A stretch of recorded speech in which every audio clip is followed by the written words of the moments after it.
Hello दोस्तों, स्वागत है आप सबका आपके अपने यूट्यूब चैनल एजुका पे। दोस्तों, आज हम बात करेंगे एनपीए के बारे में।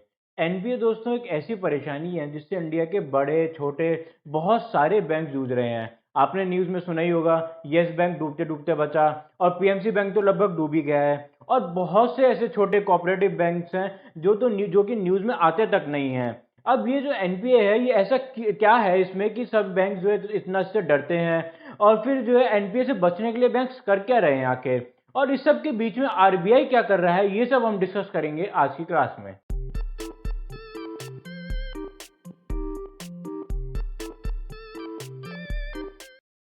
एनपीए मतलब समझिए, सबसे पहले तो नॉन परफॉर्मिंग एसेट्स।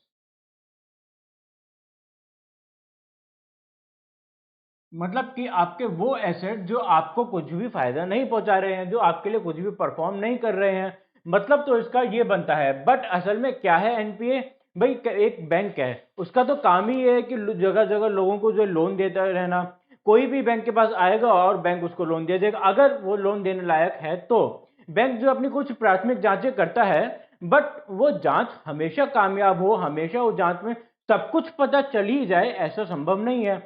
हर आदमी जो लोन लेना चाहता है कुछ ना कुछ छुपाने की बातें कुछ छुपाने की कोशिश करता है, और कई बार जो है वो कामयाब हो जाता है कुछ ऐसी बातों को छिपाने में भी, जो कि जो है सारा राज खोल देते हैं कि ये तो अंदर से खोखला है। अब यस बैंक की बात करें हम, इसने जो है जी को दिया लोन। हमने पहले भी डिस्कस किया था कि यस बैंक जो है इंस्टीट्यूशंस को लोन देता आ रहा था, जैसे जी हो गया, या खुद पीएमसी बैंक की हो गया, या एसडीआईएल हो गया, या फिर डीएचएफएल हो गया। अब यस बैंक ने बिल्कुल भी ड्यू डिलिजेंस नहीं करी इनके बारे में, बहुत बहुत ही मिनिमल जानकारी ही ली। अब क्या हुआ कि जैसे जी था, उसने जो है अपने शेयर्स पे बहुत ही ज्यादा लोन ले रखा था, शेयर्स को गिरवी रख के। और वो शेयर जब गिरे तो उसको जो है वो लोन चुकाने में डिफिकल्टी हुई, क्योंकि उसकी कोलेटरल खत्म होती जा रही थी, शेयर्स की वैल्यू कम हुई तो कोलेटरल्स की वैल्यू कम हुई। तो शेयर्स गिरते गए, वो लोन चुकाने की कोशिश करता गया और शेयर और गिरते गए, जब शेयर बेचे गए तो इस तरह से जी खतरे में आ गया। अब यस बैंक ने उसको लोन दिया हुआ था, और जी ही नहीं, एचडीआईएल। जब एचडीआईएल एचडीआईएल कंपनी कौन सी है पहले आप ये समझिए, जिसने तकरीबन 7,000 करोड़ का लोन लिया हुआ था पीएमसी बैंक से। ये क्या करती थी कि ये बड़ी बड़ी बिल्डिंग्स खड़ा करने का काम करती थी मुंबई में। स्लम एरिया की जगह बड़ी बड़ी बिल्डिंग खड़ा करना चाहती थी। पर वो सारा जो प्रोजेक्ट थे वो सब सुप्रीम कोर्ट में केसेस में उलझ गए। अब क्या हुआ कि भाई इसके तो जो है पैसा सारा लग गया पर रिटर्न आ नहीं रहा। और यस बैंक क्या कर रहा था इस दौरान? यस बैंक ने ये सब कुछ भी नहीं देखा। यस बैंक बस लोन बांटता गया जो जो आया। सिर्फ यस बैंक को ही हम जो है दोष नहीं दे रहे हैं, बहुत सारे सरकारी बैंक, इनफैक्ट मैं तो कहूंगा ज्यादातर सरकारी बैंक जो है दोषी हैं एनपीए के, और भारी भारी एनपीए इनका होता है। 10%, 15%, मतलब सोचिए कि जितना ये लोन देते हैं उसका 10% से लेके 20% तक तो डूब ही जाता है। तो बचता तो क्या ही होगा इनके पास में। ठीक है। कि अब और इस तरह अब ये एनपीए आपको समझ में आ रहा होगा क्या है, कि भाई जब जिसको भी बैंक ने लोन दिया, अगर वो जो कंपनी है या वो व्यक्ति अगर डूब जाता है, यानी कि दिवालिया हो जाता है, या किसी कारणवश बैंक को वो पैसा नहीं लौटा सकता है, तो बैंक के लिए वो नॉन परफॉर्मिंग हो गया, बैंक के लिए वो बेकार हो गया, इसलिए हम उसको एनपीए कहते हैं। और यही इकलौता लॉस है बैंक्स का। बैंक्स को सिर्फ और सिर्फ एक ही डर होता है कि उनका एनपीए ना हो जाए। अगर एनपीए का खतरा ना हो तो बैंक्स कमाते ही जाएं, कमाते ही जाएं। जैसे कि एचडीएफसी बैंक्स की हम बात करें, आईसीआईसीआई बैंक्स की बात करें हम, या आईसीआईसीआई बैंक, या फिर एक्सिस बैंक की बात करें, कोटक महिंद्रा बैंक की बात करें, इंडसइंड बैंक की बात करें। इन सब जो मैं नाम ले रहा हूं प्राइवेट बैंक्स, इनका एनपीए ना के बराबर है। हार्डली इनका नेट एनपीए 0.25% या 0.5% के करीब पड़ता है। इन रेयर केस 1% तक भी पहुंच जाता है, जो कि बहुत ही लो माना जाता है। और आप देखिए कि सारे बैंक जो है, जबकि बाकी बैंक्स के मुकाबले यंगर बैंक्स हैं, 1990s में ही खुले हैं, आज देश के टॉप बैंक्स में पहुंच गए हैं। और एनपीए के अगर अगर हम ऐसे बैंक की बात करें जो एनपीए ग्रस्त हैं, आईडीबीआई बैंक, इसको तो मर्जी करना पड़ गया, खतरा ही हो गया था, बंद ही हो सकता था। या फिर उसके अलावा देना बैंक, 30% तक भी एनपीए पहुंच गया था इनका, ग्रॉस एनपीए 30% तक। सोचिए कि बैंक आंख बंद करके ही लोन दे रहा था, बंद होते होते बच गया, क्योंकि बैंक ऑफ बड़ौदा में मर्ज हो गया, नहीं तो बंद ही हो जाता। इसी तरह बहुत से बैंक हैं, आप देख रहे हैं ना कि इतने सारे बैंक जो है मर्ज होते जा रहे हैं, क्यों हो रहे हैं ये? आप समझिए कि जब भी ये जो बैंक्स मर्ज हो रहे हैं ना, इसका सिर्फ एक और एक ही कारण है, असली कारण ये है कि ये जो है एनपीए छिपा कर बैठे हैं अपने पीछे। इन लोगों ने जो है, इनके कर्मचारियों ने, इनके मैनेजर्स ने रिश्वत लेकर जो है गलत लोगों को लोन दे दिया, या इन्होंने जो ज्यादा कोशिश ही नहीं करी जानने की और किसी को भी अंधाधुंध लोन बांट दिया।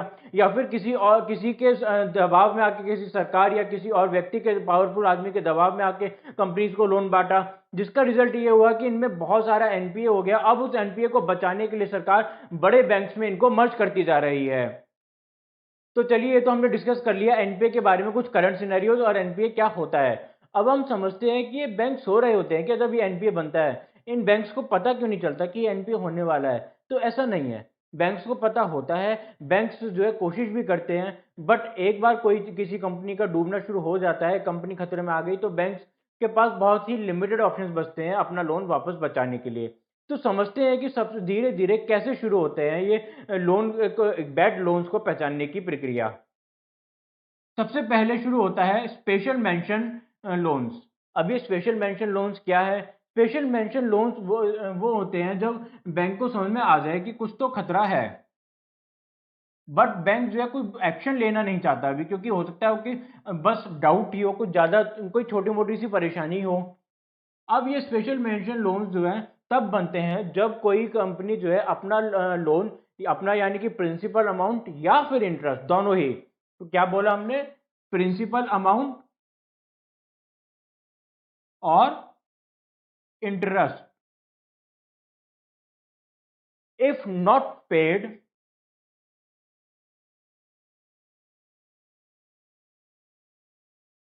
आफ्टर ड्यू डेट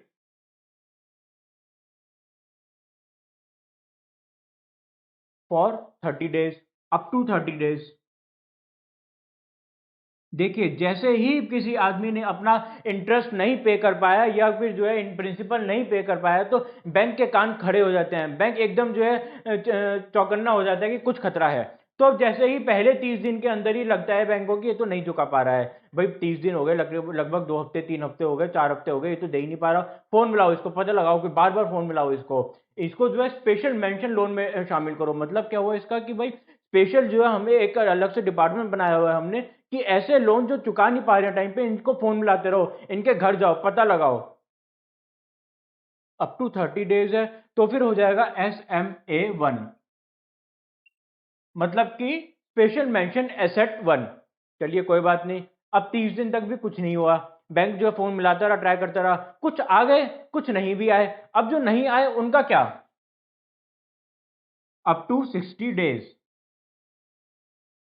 अब यानी कि बैंक जो SMA 1 से की क्लास से हटा के थोड़ा और अपग्रेड कर देगा SMA 2 में। ये कोई खुशी का अपग्रेड नहीं है, इसका मतलब आप बद से बदतर होते जा रहे हैं, और बैंक के लिए भी खतरा बढ़ता ही जा रहा है जैसे जैसे उसका जो है लोन अमाउंट, लोन का पेमेंट का टाइम जो है दूर होता जा रहा है। अब चलिए 60 दिन तक भी पे नहीं हुआ, अब बैंक की और टेंशन बढ़ी, तो बैंक ने कहा कि अब और एक और स्टेप आगे बढ़ते हैं, अप टू 90 डेज। बस अब बैंक की हिम्मत टूटने ही लगी है, लास्ट स्टेप इसने, बैंक ने ट्राई कर लिया है। क्या ट्राई करा है? SMA 3 में डाल के, कि 30, एक होता है ना कि भाई 3 चेतावनी किसी को दे दो, लोन पहली चेतावनी दे दी, फिर 30 दिन में, एक महीने बाद एक और चेतावनी दे दी, फिर अगले महीने एक और फोन मिलाकर देख लिया, भाई आप पैसे दे रहे हो नहीं दे रहे हो, क्या चाहते हो, क्या मैं आपको एनपीए में डाल दूं? अगर कंपनी का रिस्पॉन्स आ जाए, कंपनी अब तक पैसे चुका चुकी है अपने, या कोई भी आदमी अपना पैसा 90 दिन के अंदर चुका चुका है, चुका दिया है, तो ठीक है, ठीक है, नहीं कोई परेशानी नहीं है, भाई गलती हो गई होगी, माफ कर दो, अगली बार से जो है सही टाइम पे लोन या ब्याज अपना देता रहेगा। बट अगर नहीं दे पा रहा है 90 दिन बाद भी, लगभग 3 महीने बाद भी, अगर कोई आदमी अपना एनपीए नहीं, अपना लोन नहीं चुका पा रहा है, तो फिर वो एनपीए डिक्लेयर हो जाएगा। तो कभी भी ये ना सोचें कि बैंक ने जो है कोशिश नहीं करी थी अपने एसेट रिकवरी के लिए। बैंक आप देखिए कि जैसे ही 30 दिन भी नहीं हुए हैं और बैंक एक्टिव हो जाता है, कुछ दिन बाद ही बैंक बिल्कुल एक्टिव हो जाता है और लगातार फोन और कॉन्टैक्ट वगैरह करना शुरू कर देता है बैंक से। पहली चेतावनी देता है, दूसरी चेतावनी देता है, तीसरी चेतावनी देता है। अब एक्शन लेने का टाइम भी आ गया है, 90 दिन होते पार होते ही एक्शन लेने का भी टाइम आ गया है। बैंक बिल्कुल अभी रुका नहीं है, बैंक ने हार नहीं मानी है। अब बैंक जो है स्टैंडर्ड एसेट्स और दूसरी क्लासिफिकेशन में जाता है। पहली क्लासिफिकेशन हो गई हमारी इजी सी, अब दूसरी समझते हैं हम। स्टैंडर्ड क्लासिफिकेशन करेंगे हम पहले, स्टैंडर्ड एसेट्स।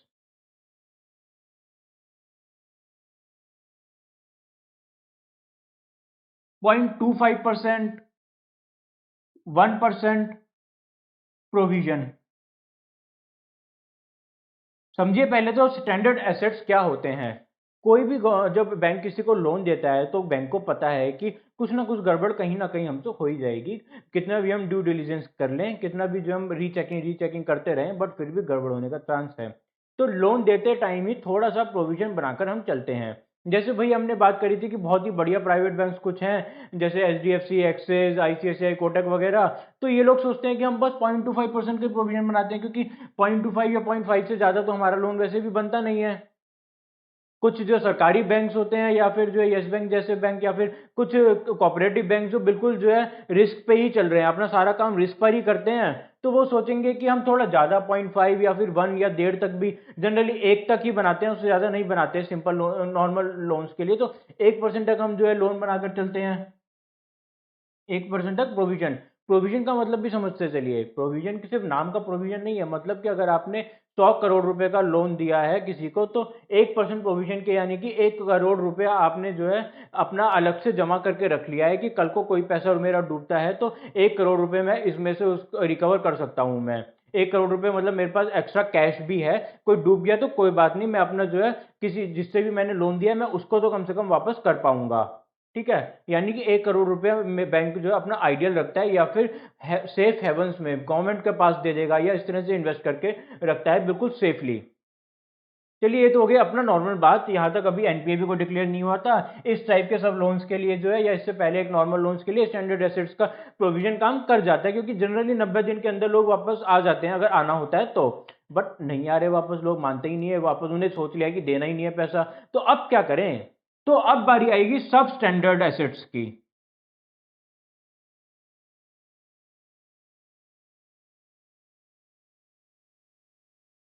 अब ये सब स्टैंडर्ड एसेट्स क्या है भाई? एनपीए तो हमने जो है डिक्लेयर कर दिया था, याद कीजिए 90 दिन होते ही हमने एनपीए डिक्लेयर कर दिया ना। अब इसका रोल यहां पर आ गया सीधा।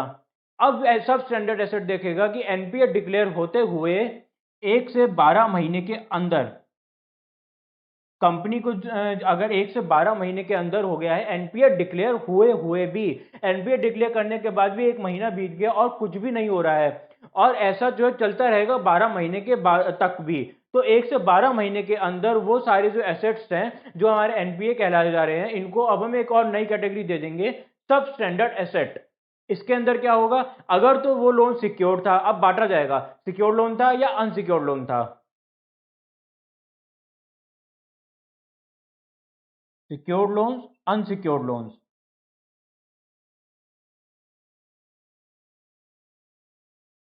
अगर तो सिक्योर लोन है तो प्रोविजनिंग कर ली जाएगी कि जितने भी ये सब हमारे लोन है इनमें से 15% तो वापस, इनमें से 15% वापस नहीं आने वाले हैं। और अगर अनसिक्योर लोन है तो 25% की प्रोविजनिंग कर ली जाएगी।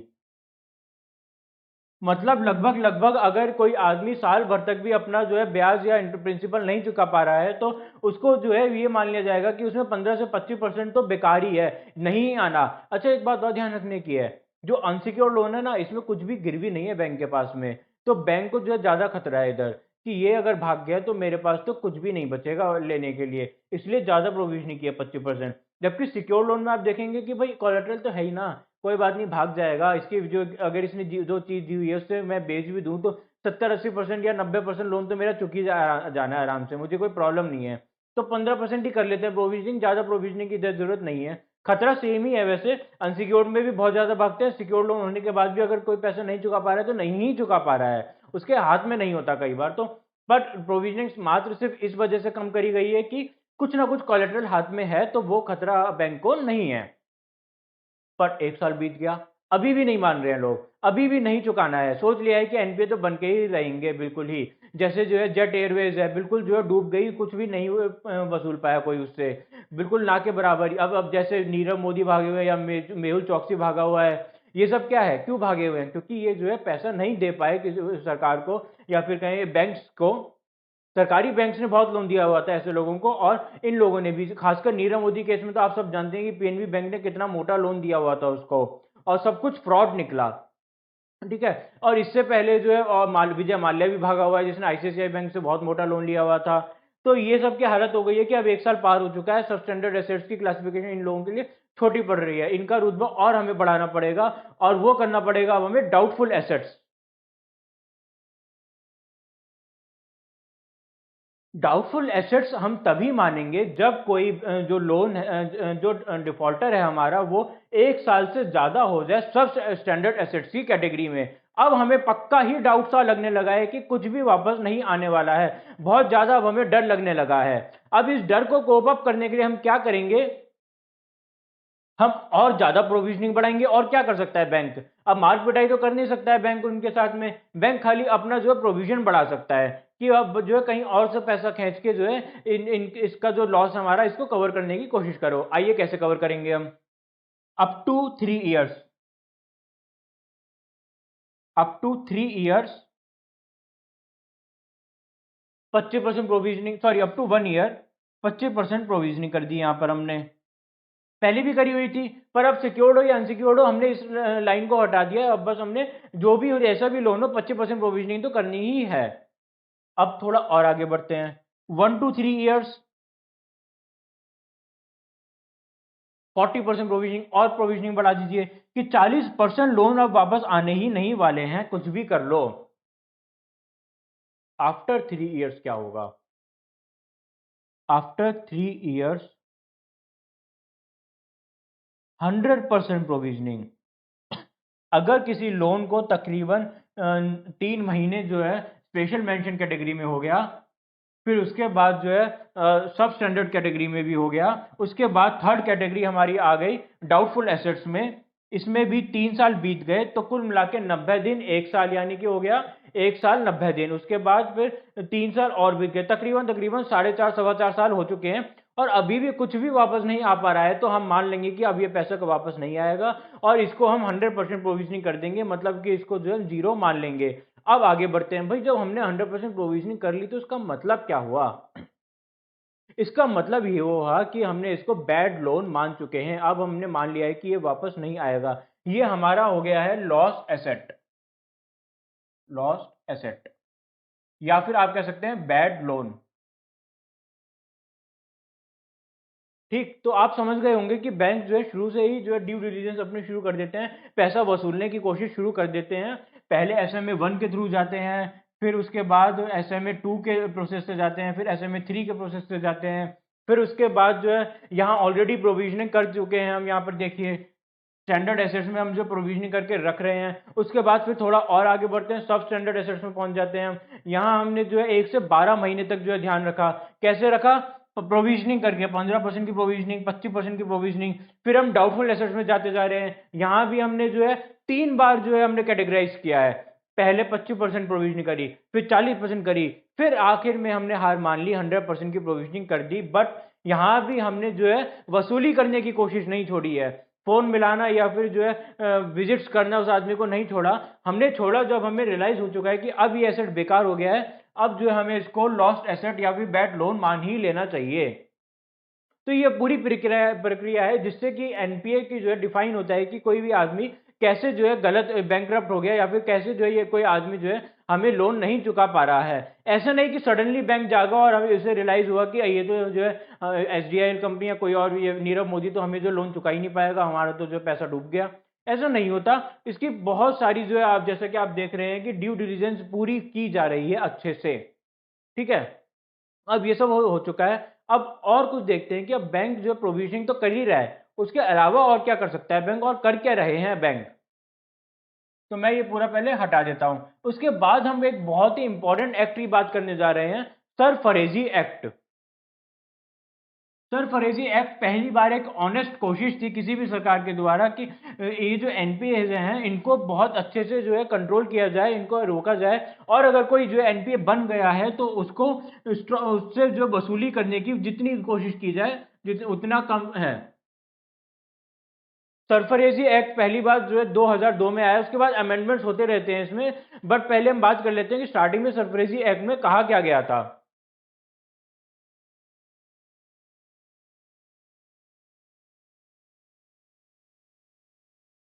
ये एक्ट बहुत ही ज्यादा जरूरी है आपके एग्जाम पॉइंट ऑफ व्यू से, क्योंकि जो है क्वेश्चन में ये आपके एग्जाम्स में ये पूछा जा सकता है कि सरफेसी एक्ट क्या है।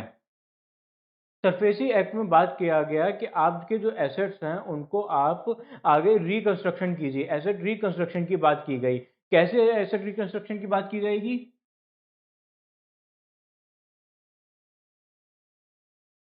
सबसे पहले तो कहा गया कि आप जो है पहले तो जो है एनपीए डिक्लेयर कीजिए। फर्स्ट स्टेप तो ये है कि आप जो है उसको, जो भी डिफॉल्टर है उसको एनपीए डिक्लेयर कीजिए। डिक्लेयर एनपीए फॉर डिफॉल्टर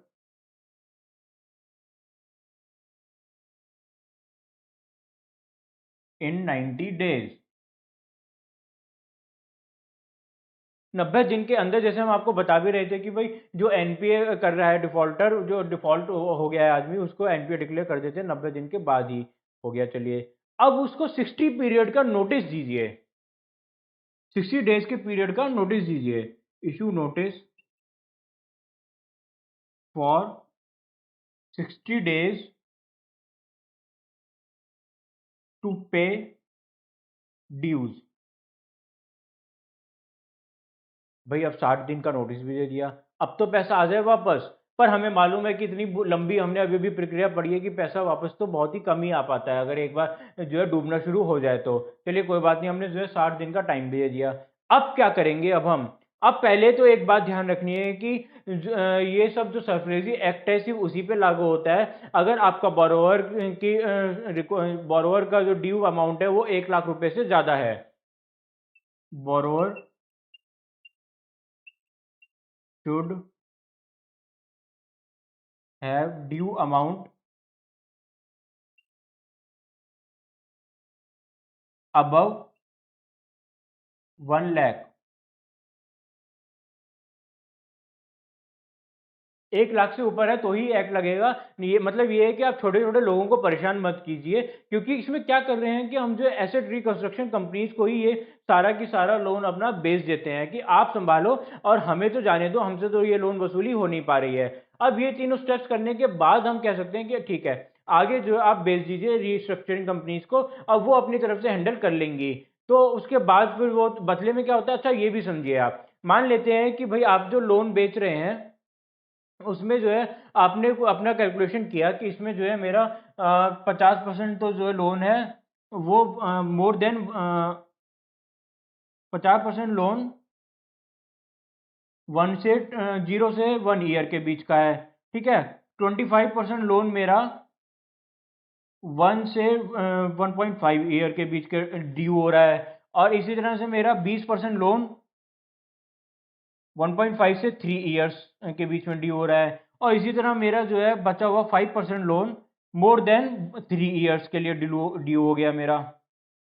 ठीक है, तो इस तरह से आपने एक जो है पैकेज बना लिया अपना कि मेरे ये सारे लोन हैं। मान लेते हैं कि भाई ये 50 करोड़ का लोन ऐसा है, 25 करोड़ का लोन ऐसा, 20 करोड़ का लोन ऐसा, 5 करोड़ का लोन मेरा जो 3 साल से ज़्यादा पुराना हो गया। अब आप ये बेचने चले रिकंस्ट्रक्शन कंपनी को। इस सारे की वैल्यू हम मान के चलें अगर 100 करोड़ रुपए है, तो रिकंस्ट्रक्शन कंपनी आपसे कहेगी कि ठीक है, आपसे तो देखो कुछ वसूला जाना है नहीं, चलो ये मान लेते हैं कि 50% आप जो है वसूल लोगे। अब ये थोड़ा बचा 25% में से भी 5% वसूल लोगे, 20% में से भी 5% और वसूल लोगे, और ये 5% तो बिल्कुल बेकार है। तो हम ऐसा करते हैं, आपको जो है ना 60% अमाउंट अभी की अभी दे देते हैं। अप फ्रंट आपको जो है 60 करोड़ रुपए हम आपको पे कर रहे हैं, और बाकी सारा जितना भी हम जो है वसूली करेंगे सारा की सारा हमारा। तो इसे कहा जाता है कि जब कोई बैंक जो है अपना लोन बेच रहा होता है तो इसका मतलब ये नहीं कि उसको सारा की सारा अमाउंट मिल जाएगा, उसको जो है काट कूट के ये देख कर के रीअसेस करके कि इसमें से कितना वापस आ सकता है कितना नहीं आ सकता, रिकंस्ट्रक्शन कंपनी जो है आपको आपका लोन खरीद लेती हैं और आपको अप फ्रंट मनी प्रोवाइड कर देती हैं जितना भी वो डिसाइड हो। ये तो हमने कुछ भी आर्बिट्रेरी नंबर्स ले लिए हैं, नंबर्स तो हर बैंक के अकॉर्डिंग जो है चेंज होते रहते हैं। अब और पढ़ते हैं कि आगे आरबीआई क्या कर रहा है आजकल। अब हमने कहा था आपसे कि भाई आरबीआई क्या कर रहा है ये भी जानते हैं। आरबीआई मेजर्स, सबसे पहले तो आरबीआई ने कहा कि इनके जो एसेट्स है ना इनको रीस्ट्रक्चर करो। ये जो एनपी हैं इनके एसेट्स को रीस्ट्रक्चर करने की कोशिश करो। कैसे? अब इसका मतलब क्या हुआ? एसेट रिस्ट्रक्चरिंग है तो भारी सा अक्षर शब्द, इसका मतलब ये हुआ कि भाई आप देखें कि कंपनी ने इतना सारा जो तामझाम फैला रखा है इसको छोटा करिए। जगह जगह से जो आपने फैला रहे पैसे अपने फैला रखे हैं उनको वापस समेटिए ताकि आपकी वर्किंग कैपिटल कम से कम हो सके। आपके जो भी नॉन प्रॉफिट बिजनेसेस हैं या फिर लो प्रॉफिट बिजनेसेस हैं या ऐसे बिजनेस जिनमें कैपिटल बहुत ज़्यादा चाहिए, अब कैपिटल तो है ही नहीं आपके पास, तो बंद करो ऐसे बिजनेसेस को। और पैसा जो है हमें लाकर दो। अगर आपके पास कोई आइडियल लैंड है, इस तरह की लैंड्स हैं जो कि काम नहीं आ रही हैं, या बिल्डिंग्स हैं जिनके बिना आपका गुजारा हो सकता है, तो इन बिल्डिंग्स को बेच दो। यानी कि अपनी कंपनी को छोटा करने की कोशिश करो, ताकि तुम्हारे पास जो फालतू के एसेट्स हैं उनको बेचकर कुछ पैसा जो है बैंक्स का चुकाया जा सके। और बैंक्स जो है ये इंश्योर करेंगे कि कंपनी जो है प्रॉपर एसेट रिस्ट्रक्चरिंग प्रोसीजर्स अपना रही हो। तो आरबीआई ने जो एसेट रिस्ट्रक्चरिंग के लिए कुछ जो अपने प्रोसीजर्स बनाए। उसके अलावा क्या करा आरबीआई ने? आरबीआई ने जो है बैंक्रप्सी कोड पे फोकस किया। कुछ दिनों पहले, कुछ साल पहले ये न्यूज़ में भी काफ़ी आया था कि बैंक्रप्सी कोड बदला जा रहा है। तो क्या बदला जा रहा था इसमें?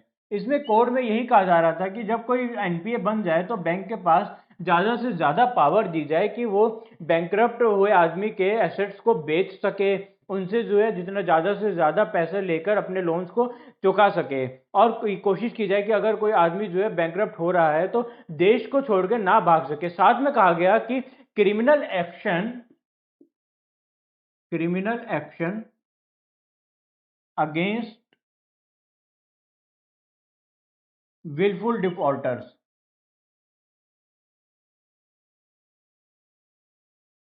मतलब कि जैसे हो गए विजय माल्या जैसे लोग हो गए, या फिर नीरव मोदी जैसे लोग, पहले तो सारा लोन जो है बैंकों से ले लिया, मजे करे, और फिर बाद में कह दिया मैं तो डिफॉल्ट कर गया, मेरे पास तो पैसे ही नहीं है, अब कर लो क्या करोगे। तो ऐसे लोगों पे जो है सिर्फ यहीं पे ना छोड़ा जाए कि ठीक है आप दिवालिया हो गए तो हम तो अब आपका कुछ कर ही नहीं सकते। ऐसे लोगों को जेल में डालो, इन लोगों के खिलाफ सख्त से सख्त कार्रवाई करो, और आखिर तक जितना भी आप पैसा इनसे ले सकते हो इनसे पैसा लो।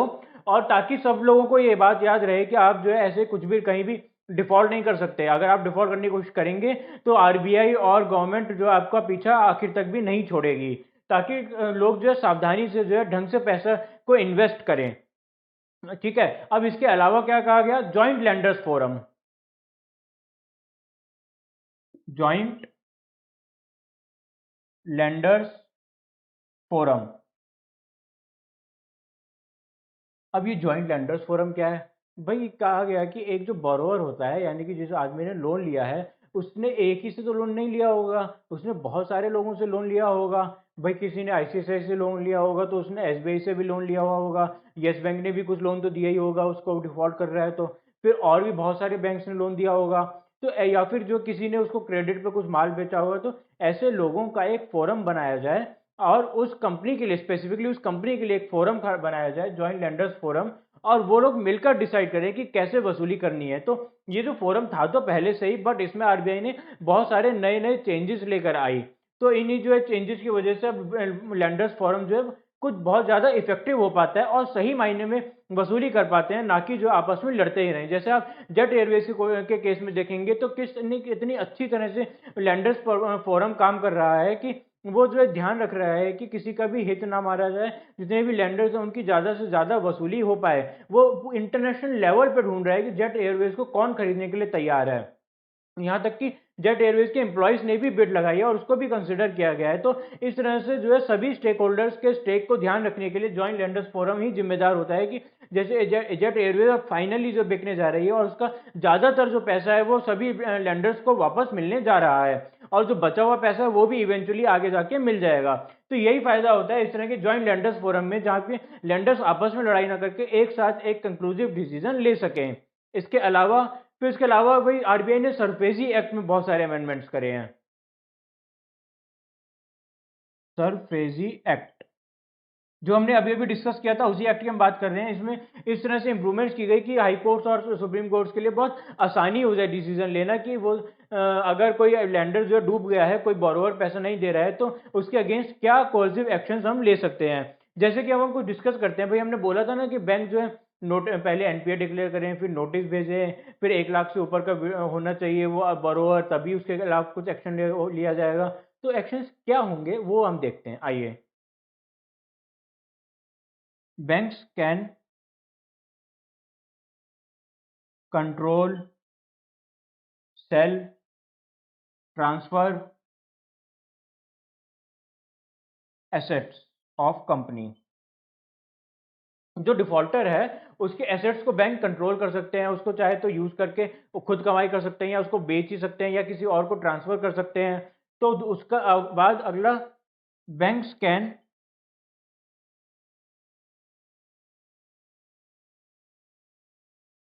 Remove the management and establish their own managers for secured loans, secured assets। भाई हमने क्या कहा इधर कि जो आदमी डूबा है उसकी ने कुछ ना कुछ तो सिक्योरिटी रखी ही होगी ना, तो उस सिक्योरिटी के अगेंस्ट, सिर्फ वो सिक्योरिटी एसेट्स, सिक्योर्ड एसेट्स के अगेंस्ट में बैंक जो है बैठा सकते हैं मैनेजमेंट को, खुद का मैनेजमेंट। एक तो कंपनी का मैनेजमेंट है ही, उसको हटा के अपना मैनेजमेंट लगा सकते हैं और फिर उनसे कह सकते हैं कि आप जो है अब इस एसेट्स को कंट्रोल कीजिए और कोशिश कीजिए कि इससे हमारी ज़्यादा से ज़्यादा वसूली हो सके। ठीक है, तो ये हो गया। कई बार जो है कंपनी ही गिरवी रखी जाती है, तो कंपनी को, पूरे कंपनी को, मैनेजमेंट को ही हटा दिया जाता है और बैंक खुद इसको मैनेज करने लगते हैं। ठीक है, तो इस तरह से जो है बैंक कंट्रोल कर सकते हैं। बट इसमें एक और बात कही जाती है सरफेसी एक्ट में कि एटलीस्ट अगर आप ये सब काम कर रहे हैं और उस लैंडर ने जो है बहुत सारे लोगों से लोन लिया हुआ है, तो एटलीस्ट 75% क्रेडिटर्स या फिर जिन लोगों से लोन लिया हुआ है, ऐसे 75% लोग जो है साथ में इकट्ठा हों और वो डिसीजन ले। अगर 75% नहीं हो पाता है तो फिर आप इस तरह से एसेट्स को कंट्रोल नहीं कर सकते हैं, तो फिर ये गलत हो जाएगा बाकी बचे हुए इन्वेस्टर्स के लिए, इस बाकी बचे हुए जो जिन्होंने लेंडर्स हैं उनके लिए, क्योंकि फिर उनको लोन का कुछ वसूली नहीं हो पाएगी, सारा के सारा आप ही ले लेंगे अपनी तरफ पास ही। तो इसलिए सरफेसी एक्ट में कुछ चेंजेस लाए गए और इजी किया गया कि ताकि कोर्ट्स को भी जो है इसके बेस पे डिसीजन लेने में आसानी हो जाए। उसके अलावा क्या कहा गया, उसके अलावा कहा गया कि भाई जो बैंक्स हैं, अगर आपका एनपीए बन गया है तो उसका 15% तक का लोन आप प्रोविजन कीजिए। 15% ऑफ प्रोविजनिंग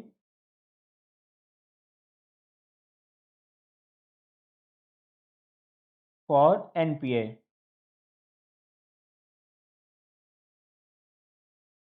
अगर कोई जो है ऐसा एसेट आ गया है जो एनपीए बनने के कगार पे आ गया है या फिर एनपीए बन गया है, तो ऐसे एसेट्स का 15% प्रोविजन करके अलग से रखिए, ताकि जो है अगर ये बैंक डूबे तो आपको, सॉरी ये जो कंपनी डूबे तो आपको जो है कम से कम 15% पैसा तो हाथ के हाथ आपको बचा ही रखा है आपने। बाकी आप कोशिश कीजिए कि ये बैंक में, इसमें जो कंपनी में कुछ तो होगा उसकी वसूली आप करिए। उसके अलावा स्ट्रेटेजिक डेट रिकंस्ट्रक्शन, जैसे हमने यहाँ लिखा भी एसेट रिस्ट्रक्चरिंग, इसकी तरह ही हो गया एक स्ट्रेटेजिक डेट। दोनों में अंतर होता है वो हम आपको बताएंगे। रिकंस्ट्रक्शन, भाई एसेट में तो था कि आपने जो कंपनी के एसेट्स कंट्रोल कर लिया और आप कह रहे हैं कि बिजनेस कम करो अपना, या यहाँ से घटाओ वहां से बढ़ाओ, ये करो वो करो, बिजनेस में आप दखल दे रहे हैं। इधर आप बिजनेस में दखल नहीं दे रहे हैं, इधर आप सिंपली कह रहे हैं कि आप जो है एक काम कीजिए, आपने बहुत सारे तरह के हमसे लोन ले रखे हैं और आपने जगह जगह जो है आपका कोई आइडियल मनी भी पड़ा हुआ है या आपने किसी और को लोन भी दे रखा है, तो ये सब हमारे लोन्स को मर्ज कर दीजिए और जो जो आपने लोन दे रखे हैं उन सबसे पैसा मांग लीजिए। अब हम जो है रिस्ट्रक्चर करते हैं कि चलिए आपके पास 100 करोड़ का लोन था ना आपके ऊपर, हम जो 80 करोड़ कर देते हैं, कोई बात नहीं, और आप एकदम से मत दीजिए, है तो वैसे तो सारा आपको जो है देने का टाइम आ गया, बट आप अब ना देके अगले 10 साल में दीजिए और हम आपसे इंटरेस्ट भी 1-2% साल का लेंगे बस। मतलब कि बैंक कोशिश कर रहा है कि कुछ तो हाथ में आ जाए, क्योंकि अगर अभी हमने आपसे कह दिया कि आप जो है आप सारा दीजिए, तो आप डिफॉल्ट कर दोगे, हमारे हाथ में माइट भी 10-20 करोड़ आए। तो हम कोशिश कर रहे हैं कि 100 ना सही 70-80 कुछ तो आए, धीरे धीरे ही आए चाहे। तो इसलिए जो है डेट रिस्ट्रक्चरिंग एक बहुत ही ज़्यादा इफेक्टिव टूल है, स्पेशली फार्मर्स वगैरह के लिए किया जाता है, बड़ी बड़ी कंपनीज के लिए तो किया ही जाता है। जब हम देखते हैं कि फार्मर्स या रूरल एरियाज में फार्मर्स लोन चुकाना तो चाहते हैं, बिल तो है, बट पैसे वाकई में नहीं है, तो उनके लिए किया जाता है कि आप जो सारा लोन ना चुका के थोड़ा बहुत आधा पड़ता लोन चुका दीजिए हमें, जितना भी आप चुका सकते हैं, और धीरे धीरे, जल्दी कोई बात नहीं है। थोड़ा और लोन चाहिए तो आप एक बार को और लोन भी ले लीजिए, पर इस तरह से डिफॉल्ट मत कीजिए, धीरे धीरे आप हमारा पैसा चुकाते रहिए जैसे जैसे आपकी कमाई होगी। तो ये हो गया हमारा स्ट्रेटेजिक डेट रिकंस्ट्रक्शन। उसके अलावा क्या कहा आरबीआई ने कहा बैंक से कि आप जो अपना जो एसेट रिकंस्ट्रक्शन कंपनीज को सेल करना शुरू कर दीजिए, अपने ये एनपीएस वगैरह, यानी कि डाइवेस्टमेंट कीजिए, divestment and NPAs by selling them to asset reconstruction companies. अब उसके बाद जैसे हमने आपको बताया था कि जो कंस्ट्रक्शन कंपनीज होती हैं वो अपने आप हैंडल कर लेंगी, उन्हें कैसे पैसा वसूली करनी है, बट बैंक्स को जो है ज़्यादातर पैसा तो यहाँ पर मिल ही गया, ऐसे एनपीए का वो भी जो कि लग ही नहीं रहा था कि वापस आएगा। तो ये सब कुछ एक्ट्स लिए कुछ मेजर्स लिए आरबीआई ने, जो कि बहुत इंपॉर्टेंट रहे हैं एनपीए को हैंडल करने में। तो आप ये सब नोट कर लीजिए। अब एक और बात ध्यान दीजिएगा दोस्तों कि ये जो सब एक्ट्स लिए ना, इसकी वजह से अचानक से सभी बैंक्स में न्यू प्रोविजन जंप्स नजर आए हैं,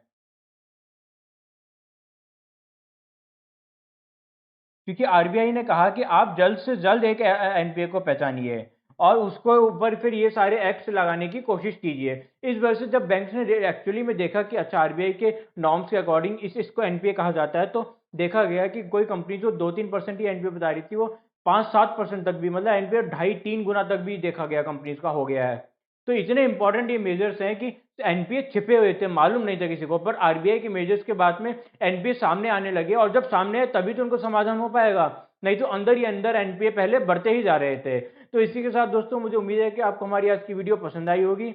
अगर आपको हमारी वीडियो पसंद आई तो वीडियो पे लाइक करें, शेयर करें, कमेंट करें, और दोस्तों अगर आपने अभी तक हमारे चैनल को सब्सक्राइब नहीं किया है तो चैनल को सब्सक्राइब करें और साथ में दिए गए बेल आइकन पर क्लिक कर दीजिए, ताकि हमारी वीडियोस के सभी लेटेस्ट अपडेट्स आपको मिलते रहें। Thank you.